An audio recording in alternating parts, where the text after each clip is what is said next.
أهلا بكم من جديد. النهاردة موضوع الفيديو بتاعنا عن محاولات نقل رفاة الرسول. يعني هل فعلا حصل إن في ناس حاولت تنبش قبر الرسول والعياذ بالله؟ يعني الكلام ده حصل فعلا، وأثبت أيام الحاكم بأمر الله.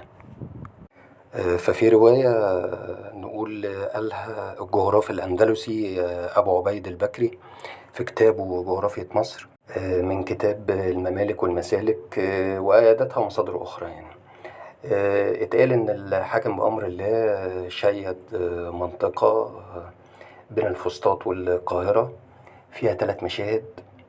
كان مجهزهم عشان ينقل ليهم رفاة الرسول وسيدنا أبو بكر وسيدنا عمر.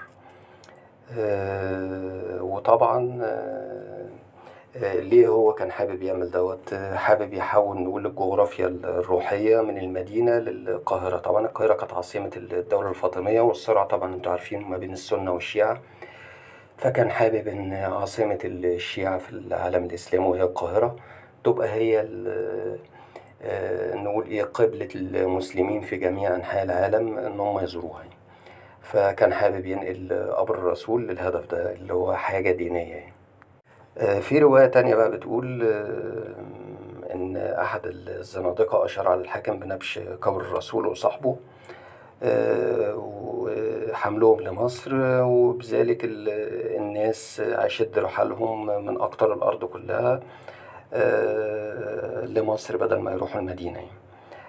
ويذكر أن عبيد البكري يذكر عبيد البكري أن الحاكم بذل أموالا لرجال من شاته، ناس تبعه في المدينة، نجحوا في حفر سرداب أسفل الدور المجاورة البيوت اللي حوالين قبر النبي. لكن أهل المدينة عرفوا، يعني حسوا بالحفر اللي شغال دوت، وراحوا مسكوهم قتلوهم ومثلوا جثتهم وخلوهم عبرة يعني. وبعدين رصفوا تلك الحفرة، يعني مسكوها ردموها بالحجارة وأفرغوا عليها الرصاص عشان محدش يفكر يعمل كده تاني. والمهم يعني كانت دي نهاية المحاولة دي. في رواية تانية بتقول إن الحاكم بأمر الله عطى أوامر لأمير مكة أبو الفتوح الحسن بن جعفر الحسيني بالمهمة دي. تمام. فمضى حاكم مكة دوت لحاكم المدينة وأزال عنه الإمرة اللي هو كان لبني الحسين، بحجة إن حاكم المدينة دوت قدح في نسب الفاطميين. وبعدين جلس في مسجد المدينة وحضر ليه جماعة من أهل المدينة يعني، فبلغهم باللي هو عايزه. يعني قال لهم إن أنا جاي عشان آخد رفوات الرسول والصحابة وأروح بيهم على القاهرة. فطبعا الناس كانت صدمة كبيرة بالنسبة لهم. وكان معاهم واحد اسمه الركباني قرأ آيات من سورة التوبة تدعو لمقاتلة أئمة الكفر والناكسين بإيمانهم. فصار الحاضرين طبعا ثورة عارمة، وكادوا إن هم يفتكوا بأبو الفتوح اللي هو حاكم مكة. وما منعهمش من دوت غير العواقب. ليه؟ لأن طبعا كانت البلاد في وقتها اللي هي الحجاز عموما كانت ملك للفاطميين، فطبعا كانوا عارفين إن هتحصل كارثة. يعني لو قتلوا حاكم مكة هيجي عليهم الفاطميين بجيش طبعا ضخم، وممكن يعملوا مذابح كبيرة في سكان المدينة. فده اللي خوفهم يعني.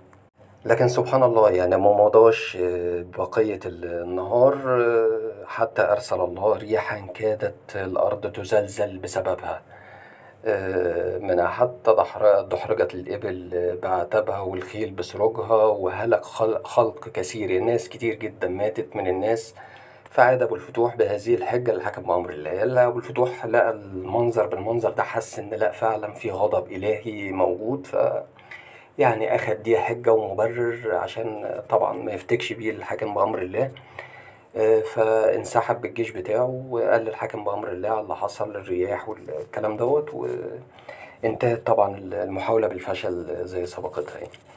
ودي كانت المحاولات. طبعا احنا عارفين الحاكم بأمر الله يعني أموره كلها عليها لغط كتير، وممكن نقول فيديو بعد كده التصرفات الغريبة اللي كان بيعملها والأشياء الكتيرة أضرت بالأمة الإسلامية وكانت سبب من أسباب حضور الصليبيين للمنطقة. يعني أمور كتير نبقى نحكيها بعد كده، وكده يبقى نهاية الفيديو بتاعنا، وتحياتي لكم.